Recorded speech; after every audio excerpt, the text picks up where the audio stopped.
La batalla entre Goku y Zaiko en la Tierra no solo había sido uno de los combates más determinantes y peligrosos que habían tenido los protagonistas, sino además, uno en de donde se comenzaría a ver una línea de hechos en cadena que cambiarían la historia como la conocíamos.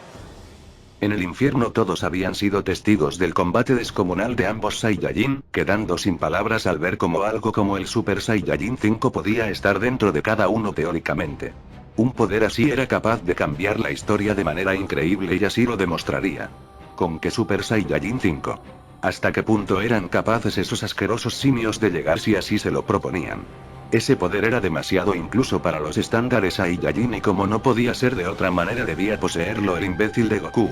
Estas serían las palabras de un frustrado Freezer quien estaría vagando en el infierno sin un propósito aparente.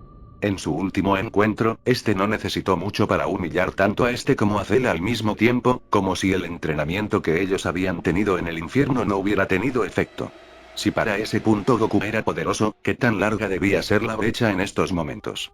Cell se acercaría a este preguntando si aún divagaba tanto en sus ideas de venganza, y que sería mejor abandonarlas ya que no había manera de enfrentarse a Goku nuevamente estando muertos. De hecho, debería incluso ser agradecido con esas dos alimañas que los salvaron de aquella prisión congelada con su magia. Freezer resignado resoplaría, comentando así a Cell si nunca se había preguntado por qué diablos esos dos magos se habían molestado en ayudarlos a salir de esa trampa. Cell diría que seguramente iban de paso, y que les dieron algo de lástima. Esto no convencería a Freezer quien diría que el sitio donde habían caído no era tan accesible como lo parecía y que recordara en todo momento que estaban en el infierno. Aquí nadie hacía nada por ser noble. Este diría que iría donde estos, a lo que Cell se negaría pues había estado investigando algo por su parte. El infierno es un lugar complicado. Las leyes naturales aquí no se parecen en nada a las del mundo mortal, pues están diseñados para repartir agonía en la mayor medida posible. Aquí se relegan a las almas que hicieron daño estando en vida, pero que son lo suficientemente peligrosas como para causar problemas en el otro mundo si se quisiera limpiar su alma.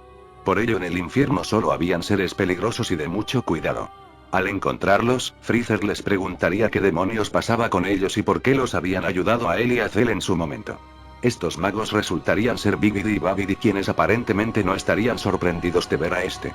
Sin embargo, estos no le responderían nada concreto, alegando que era un favor que más adelante le cobrarían. De momento no necesitaban de sus servicios. Freezer, como es de esperarse, se tomaría esto de muy mal gusto, pues él diría que no estaba al servicio de nadie, y que lamentarían terriblemente el ser tan insolentes con el emperador del universo. Antes de intentar cualquier cosa, ambos magos lo detendrían con su magia, diciendo que no olvidara que estaban muertos. Aquí en este sitio de lo único que podría ser emperador, era de los idiotas. Así que mejor evitara problemas para no llamar la atención. Como le habían dicho, existía otra cosa por la cual estaban más atentos y que podía serles de ayuda. A lo largo de todo este tiempo, tanto Freezer como Cell seguían siendo probablemente los seres más poderosos del infierno debido a su entrenamiento. No era un título que fuese especialmente útil, pero es en parte por esto que Bibidi y Babidi los habían ayudado a él y a Cell. Estaban reclutando de alguna manera de guerreros poderosos para en algún momento tomar control de los infiernos, y por ello el afán de tener un respaldo tan poderoso. Freezer quedaría sorprendido por escuchar el plural de infierno, como si estos dejaran entrever que habían más de uno. Este quedaría en el sitio y dejaría su curiosidad de momento al necesitar meditar lo que había escuchado. El tiempo pasaría, en donde este volvería a encontrarse con Cell. El bioandroide le preguntaría en tono irónico si ya había encontrado lo que quería escuchar. A lo que Freezer diría que ahora de hecho, manejaba más información. Pero a todas estas, ¿qué es lo que Cell estaba haciendo? Resignado, Cell diría que el infierno era aburrido en gran medida.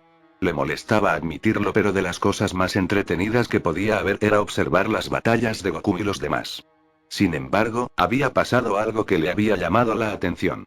Posterior a la pelea de Goku con ese Saiyajin llamado Zaiko, esto no había aparecido en el infierno pese a que se vio claramente cómo había sido eliminado por completo. Por más que lo buscó jamás pudo encontrar al tal Zaiko, siendo casi imposible no percibir una presencia tan descomunal como la suya. Es imposible que hayan purificado su alma contra su voluntad, y mucho menos que éste estuviera en el paraíso. Lo único que podía pensar es que había dejado por voluntad propia que su alma fuese limpiada. Pero suena absurdo. Al escuchar esto, Freezer diría entre dientes que también podría ser que estuviera en otro infierno. Cell no entendería, a lo que Freezer diría que había hablado con esos dos magos extraños. Le habían dicho que buscaban seres poderosos para tener un respaldo y poder dominar los infiernos en algún punto. En su momento no lo entendió, pero la ausencia de Zaiko en este infierno podía ser un indicio de que realmente existen más infiernos que ese. De hecho, seguramente ellos también buscaban a Zaiko y es eso a lo que comentaban que necesitaba de su atención. Cell diría que eso no debía ser relevante. Que haya 1, 2 o 100 infiernos daba igual. Seguramente cada planeta tenía el suyo. Freezer diría que no lo entendía. Al morir el desgraciado de Baby y los dragones malignos de las esferas, ellos tampoco se encontraban en ese infierno y ellos también estuvieron, o fueron eliminados por gente de la Tierra. De ser así, entonces ¿dónde estaban? En este punto, por cómo funcionaban los infiernos, podría ser cualquier cosa. Pero lo que podía imaginar es que al ser seres tan increíblemente poderosos los mandaban a otros sitios. Si encontraban la manera de acceder o de encontrar esos sitios, podrían seguramente comprender mejor los infiernos, usándolos a su beneficio. A todas estas, algo fuera de lo común estaría pasando en el infierno, y es que la Tierra estaba siendo invadida nuevamente. Un ser extradimensional denominado como Karat estaba azotando todo a su paso y su objetivo era el de acceder al infierno desde la Tierra. Esto solo apresuraría el avance de uno de los planes más complejos y ambiciosos jamás gestado en los infiernos y que en un futuro sometería no solo al universo, sino a dimensiones enteras. Karat a través de sus poderes milenarios lograría acceder a los infiernos, presentándose como el demonio divino. Su presencia era imponente a más no poder, y tan oscura como el infierno mismo. Karat vería a su alrededor comentando que ese era un infierno realmente superficial. Un sitio para albergar a escoria insignificante pero lo suficientemente problemática como para evitar que sus almas fuesen purificadas y reusadas. Karat se dirigiría a la gente del infierno presentándose, y haciendo la pregunta de quiénes allí eran enemigos del tal Goku. La gran mayoría diría que sí, diciendo que les daría la oportunidad definitiva de vengarse de él. Con la magia que había obtenido en el reino de los demonios oscuros, de donde era oriunda Irina, lograría potenciar a todos los guerreros del infierno. El incremento sería tan grande, que Saiyajins que jamás habían alcanzado el Super Saiyajin, podrían acceder a la segunda o tercera fase de la nada.